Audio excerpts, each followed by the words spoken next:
ምንም መኖር የማይችል ለዳቦ የሚኖር ታችኛው ክላስ ነው ያለው ማለት ነው። ሚድል ክላሱ ጠፍቷል። ኢኮኖሚያችን ያንን ነው የሚመስለው። በአገር ደረጃ ብድር ላለመክፈል ብዙ አይታችኋል። የተለያዩ ሪፖርቶችን በኢኮኖሚ ከሄድክ የሚያመርት ገበሬ የለም። በኢኮኖሚ ማደቀቅና አንኤምፕሎይመንት ሬትን ሃይ ማድረግ መንግስት ለወታደር ግብአት እየተጠቀመው ነው። ወጣቶች ስራ ሲያጡ ፑል ቤት ይሄዳሉ። ከፑል ቤት ያፍሳቸውና ሄዶ ለማገዶ ይጠቀምባቸዋል። አሁን ባሉበት ጦርነት ውስጥ ኢኮኖሚውን እንደዚህ ማየት እንችላለን። ፖለቲካ የሚባለው የፖለቲካ ምህዳሩ ጠባብ ነው።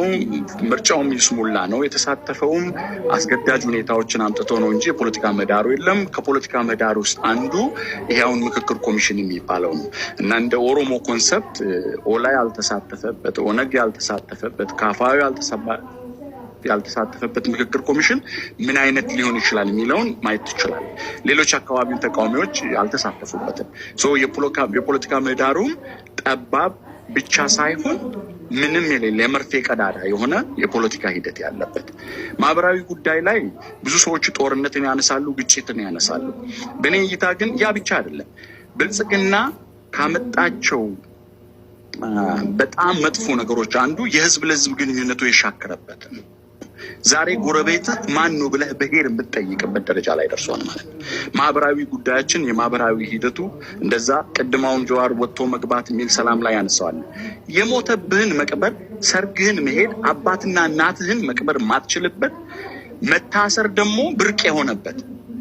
ድሮ ቲፒኤልኤፍን ስንከሰው ጠርሙስ ያንጠለጠለ ያልን ነው አይደለ?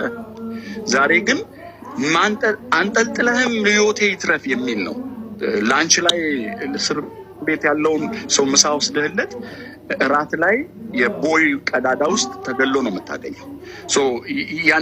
ያን ያህል አለ ማለት ነው የማህበራዊ ጉዳዩ። ሰላም በተመለከተ ትግራይ ክልል አካባቢ ያለው በፌደራል መንግስቱ በቲፒኤልኤፍ በሌሎች ኃይሎች ያለው ሽኩቻ የትግራይ ህዝብ አበንደን ሆኖ በጣም ዋጋ እየከፈለ ነው። የትግራይ ህዝብና ውሃትን ለይተን ማየት መቻል አለብን። የትግራይ ህዝብ በሚዚ ቁማር መሃል ዋጋ እየከፈለ፣ አማራ ክልል አካባቢ ማልገዛቸው ቅድም ወንድሜ ፕሮፌሰር ትንግርቱ ያነሳቸው አንዳንድ ነገሮች ማልገዛቸው አሉ። ግን የአማራ ህዝብም እንደ አማራ ህዝብ በስርዓቱ ተጠቂ ነው እንደ ሌላኛው አካል። ወደ ኦሮሚያ ክልል ስንመጣ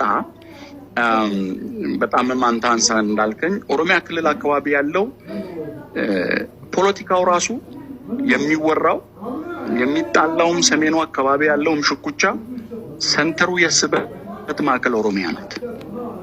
የስልጣን በትሩ ስርዓቱም እየተጠቀመ ያለው የስበት ማዕከሉ እዚህ ነው ያለው። ይሄ መንግስት ማህበራዊ ጉዳይ ላይ አንድ ካጠፋ ስርዓቱ ካመጣብን ጣጣ ውስጥ አንዱ በኦሮሞ ጉያ ስር ተወሽቆ ሌሎች ህዝቦች ኦሮሞና ኦሮሚያ ላይ ጠላት እንዲሆኑ ገዝቷል። በዚህ ረገድ ኦሮሚያ ክልል አካባቢ ያለው ውስብስብ፣ ኦሮሚያ ክልል አካባቢ የጸጥታ ችግር አለ። በተለይ ድንበር ዘለል የሆኑ ጥቃቶች ምዕራብ ኦሮሚያ ላይ የሚደረገው ሰው መገደል ያለ ነው። ከትናንት በያ አንገር ጉትል ላይ ሰው ከነ ህይወቱ ከመኪና ጋር ነው የተቃጠለው። ቦካ ሐራሞች አላደረጉም። ኢንተርፖል ሄደህ ብታነብ ምዕራብ ኦሮሚያ ላይ የሚፈጸም ወንጀል በአፍሪካ አልተፈጸመም። ተነጻጻሪ ሰላም አላቸው የሚባሉ ቦታዎች ባሌ ብትሄድ መደወላቡ ላይ የድንበር ግጭት፣ ቦረና ላይ ብትሄድ ከሶማሌ ክልል እያጋጨ፣ ምስራቅ ኦሮሚያ ብትወስድ፣ ሰሜን ኦሮሚያ ወሎ ላይ ብትወስድ፣ አፋርና አማራ ክልል አካባቢ፣ ሰሜን ሸዋ ጋር ብትወስድ the same thing። ኦሮሚያ ክልል አካባቢ እንዳለ ሰላም የሚባል ነገር በጽሁፍ ሁሉ ማያየው ሆኗል ህዝቡ። ለነገሩ የኢትዮጵያን አውድ ስታነሳ ተገላቢጦሽ ነው። ሰላም የሌላት የሰላም ሚኒስቴር ያላት ብቸኛዋ ሀገር ናት ኢትዮጵያ። ሰላም የሌላት የሰላም ኖቤል ተሸላሚ መሪ ያላት ሀገር ናት። ተገላቢጦሽ ነው። ስለዚህ የኦሮሚያ አውዳዊ ሁኔታን ካነሳ ያን፣ በሌላ በኩል ደግሞ እኚህ ተያያዥነት ያላቸው ድንበር ዘለል ቅድም ያነሳቸው በዲፕሎማሲ ረገድ በጣም ፌለሪቲ አለ። በዲፕሎማሲው ረገድ ፌለሪቲ የሚያሳዩት ዛሬ ኢትዮጵያ ፕሮክሲ ዋርን የምታስተናግድ ሀገር አያል ሀገር ሆና ያለች ፖሊሲ የምትጠቀሙት የዲፕሎማሲ ፖሊሲ የሰው ደጅ የሚያጠና አድርጎ ዛሬ እና አረብ ኤሚሬት ፕሮክሲ ዋር አድርገው የኛ ልጆች ከአልቡርሃኒ ከሌላ ጎን እየተሰለፈ ሌላኛው ደግሞ ከፈጥኖ ደራሹ ኃይል ጎን እየተሰለፈ ህይወት እየከፈለ ነው ያለው ማለት ነው። ያን ደግሞ እንዲያደርግ አንኤምፕሎይመንት